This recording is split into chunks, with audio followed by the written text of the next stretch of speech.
야, 너만 알고 있어. 사실 그 사람 좀 이상하지 않아. 어느 날 갑자기 회사 동료나 친구가 다가와 슬쩍 누군가의 흉을 봅니다. 이때 여러분은 어떻게 반응하시나요? 같이 맞장구를 치자니 나중에 내 말이 어떻게 와전될지 두렵고, 그렇다고 정색하며 남 욕하지 말라고 하기엔 분위기가 싸해질까봐 걱정됩니다. 결국 어설프게 고개를 끄덕이며 맞장구를 쳤는데, 며칠 뒤 당신은 그 사람을 가장 심하게 욕한 주동자가 되어 있습니다. 억울하신가요? 하지만 심리학의 세계에 공짜 정보는 없습니다. 누군가 당신에게 비밀스러운 뒷담화를 건넸다면, 그것은 당신과 유대감을 쌓고 싶은 게 아니라 당신을 자신의 공범으로 만들겠다는 선전포고와 같습니다.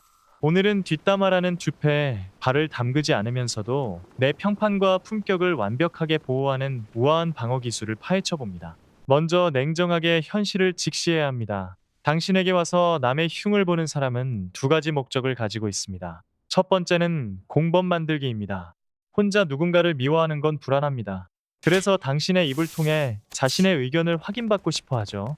당신이 맞아 좀 그렇더라라고 한마디 하는 순간 그 사람은 그 말을 무기 삼아 다른 곳으로 옮깁니다. 걔도 그러더라. 너 진짜 문제 있는 거 아니냐고 말이죠. 두 번째는 더 악랄한데 바로 테스트입니다. 당신이 얼마나 입이 무거운지, 혹은 당신이 누구의 편인지 확인하기 위해 미끼를 던지는 것이죠. 여기서 우리가 기억해야 할 심리학 용어가 있습니다. 바로 자발적 전이 현상입니다. 연구에 따르면 사람들은 어떤 사람에 대해 험담을 들을 때 그 험담의 내용을 욕먹는 사람이 아니라 말하는 사람의 특징으로 기억하는 경향이 있습니다. 즉, 당신이 누군가를 무책임하다고 욕하면 듣는 사람의 뇌는 무의식적으로 욕을 하는 당신을 무책임한 사람으로 인식하기 시작합니다. 남을 깎아내려 나를 높이려 했던 전략이 사실은 내 평판을 갉아먹는 자폭장치가 되는 셈입니다. 그렇다면 이 교묘한 덫에서 우리는 어떻게 빠져나와야 할까요? 무례하지 않으면서도 단호하게 선을 긋는 첫 번째 방어 기술은 거울 반문법입니다. 뒷담화의 덫은 대개 그 사람 좀 문제 있지 않아? 라는 식의 동의를 구하는 질문으로 시작됩니다. 이때 여러분이 휘둘리지 않고 주도권을 잡는 무기는 상대가 던진 부정적인 에너지를 그대로 상대에게 비춰주는 것입니다. 방법은 간단합니다. 상대의 말에 찬성하거나 반대하는 대신 그 사람의 상태에만 집중해 질문을 던지는 겁니다. 예를 들어, 김대리 진짜 이기적이지 않아라고 묻는다면 이렇게 답하세요. 어머, 김대리랑 무슨 일 있었어? 표정이 안 좋아 보여. 혹은 너답지 않게 화가 많이 난 것 같은데. 걔가 실수한 게 있어. 이 화법의 위력은 대단합니다. 대화의 화살표를 욕먹는 대상에서 욕하는 사람으로 즉시 돌려버리기 때문이죠. 이렇게 되면 상대는 남욕을 이어가는 대신 자신의 상황을 설명해야 하는 입장에 놓이게 됩니다. 당신은 그 어떤 동의도 하지 않았으면서 오히려 상대를 걱정해 주는 듯한 우아한 포지션을 선점하게 되는 겁니다. 만약 상대가 끈질기게 동의를 구한다면 두 번째 무기인 관찰자 화법을 꺼내야 합니다. 심리학적으로 우리는 어떤 사람에 대해 판단을 내릴 때 공범이 됩니다. 하지만 그저 관찰한 사실만 말하면 절대 엮이지 않습니다.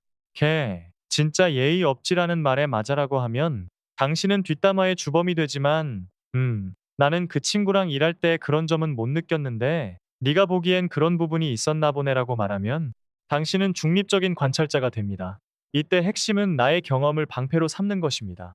상대의 주장을 부정하지 않으면서도 나는 그런 경험이 없다는 사실을 명확히 함으로써 뒷담화의 전염을 차단하는 것이죠. 이렇게 대응하는 사람에게 조종자들은 더 이상 뒷담화 미끼를 던지지 않습니다. 이 사람은 남 욕하는데 재미없는 사람이라는 인상을 심어주기 때문입니다.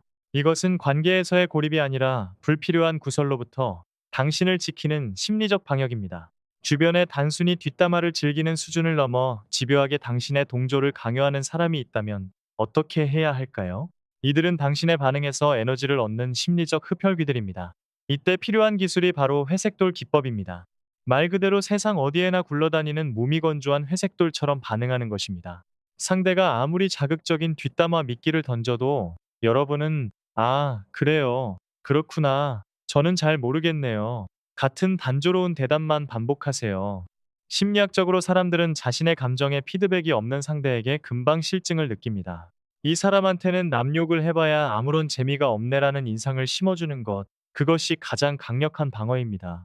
상대를 무시하는 것이 아니라 당신의 에너지가 그런 저급한 대화에 쓰이기엔 너무나 아깝다는 사실을 행동으로 증명하는 것이죠. 자, 이제 한 단계 더 나아가 봅시다. 만약 당신이 이미 뒷담화의 타겟이 되었거나 그 판을 완전히 깨버리고 싶다면 가장 고단수의 기술인 역발상 칭찬을 사용해 보세요. 누군가 당신에게 특정 인물에 대한 악의적인 소문을 전할 때 오히려 그 사람의 장점을 하나 툭 던지는 겁니다. 그래. 근데 그 친구 저번 프로젝트 때는 정말 책임감 있게 마무리하던데. 의외의 이 한마디는 뒷담화의 흐름을 단칼에 끊어버립니다. 이제 그 판에서 남을 욕하던 사람들은 졸지에 좋은 사람을 시기하는 편협한 사람이 되어버립니다. 뇌는 주어를 모른다고 말씀드렸죠. 당신이 남을 감싸는 순간 주변 사람들의 뇌는 당신을 그릇이 크고 신뢰할 수 있는 리더로 인식하기 시작합니다. 뒷담화라는 지저분한 전쟁터에서 당신 혼자만 우아한 왕좌에 앉는 격이죠. 이것은 단순히 착한 척을 하는 게 아닙니다. 당신의 평판을 견고한 요새로 만드는 가장 영리하고도 치명적인 심리 전략입니다. 사실 뒷담화가 난무하는 환경은 고통스럽지만 역설적으로 아주 훌륭한 기회이기도 합니다. 누가 곁에 두어야 할 사람이고 누가 멀리해야 할 독인지가 가장 선명하게 드러나는 순간이기 때문입니다. 기억하세요. 당신과 함께 남의 욕을 하는 사람은 반드시 다른 곳에서 당신의 욕을 합니다. 이것은 예외가 없는 인간관계의 철칙입니다. 그가 당신에게 가져다 준 정보가 아무리 달콤하고 흥미로울지라도 그 정보의 대가는 결국 당신의 평판과 에너지가 될 것입니다. 반대로 뒷담화가 시작될 때 오늘 우리가 배운 기술들을 사용하며 침묵하거나 중립을 지키는 사람들을 유심히 살펴보세요. 그들이 바로 여러분이 곁에 두어야 할 진짜들입니다. 남을 깎아내려 유대감을 쌓으려 하지 않는 그 단단한 자존감이야말로 당신이 닮아야 할 모습이자 당신의 곁을 내어줄 사람의 기준이 되어야 합니다. 여러분 누군가를 비난하는 말은 뱉는 순간 공기 중으로 흩어지는 것 같지만 사실은 당신의 잠재의식이라는 창고에 차곡차곡 쌓입니다. 앞서 말씀드렸듯 뇌는 주어를 모릅니다. 당신이 뱉은 독설은 결국 당신의 뇌를 공격하고 당신이 지킨 침묵은 당신의 전두엽을 보호합니다. 뒷담화라는 진흙탕 싸움에서 승리하는 유일한 방법은 그 싸움에 참여하지 않는 것입니다. 당신이 우아하게 그 자리를 피하거나 중립을 지킬 때 처음에는 사람들이 너 참 재미없다거나 박쥐 같다고 비아냥거릴지도 모릅니다. 하지만 시간이 흐른 뒤 풍파가 몰아치고 서로가 서로를 불신하게 될 때 사람들은 결국 누구를 찾아갈까요? 바로 그 지저분한 소문 속에 단 한 번도 이름을 올리지 않았던 당신이라는 견고한 섬을 찾아오게 될 것입니다. 오늘부터 누군가 당신에게 독이 든 성배를 건넨다면 웃으며 거절하세요. 그렇구나. 나는 잘 모르겠네. 그 사람에게 그런 면도 있나 보지. 이 짧은 문장들이 당신의 인생을 구설수라는 지옥에서 구해낼 것입니다. 세상은 소란스럽고 사람들의 입은 가볍지만 당신의 중심만큼은 무겁고 단단하기를 바랍니다. 당신의 품격은 남이 당신을 어떻게 말하느냐가 아니라 당신이 남을 어떻게 말하느냐에서 결정됩니다. 오늘 영상이 여러분의 소중한 인간관계를 지키고 흔들리는 마음을 다잡는 데 도움이 되셨다면 구독과 좋아요로 함께 해주세요. 여러분의 댓글 하나가 누군가에게는 뒷담화의 맘에서 빠져나올 수 있는 구원줄이 될 수 있습니다. 지금까지 마음이 머무는 곳 심리적 시선이었습니다. 여러분의 내일은 오늘보다 더 고결하고 단단해질 것입니다. 시청해주셔서 감사합니다.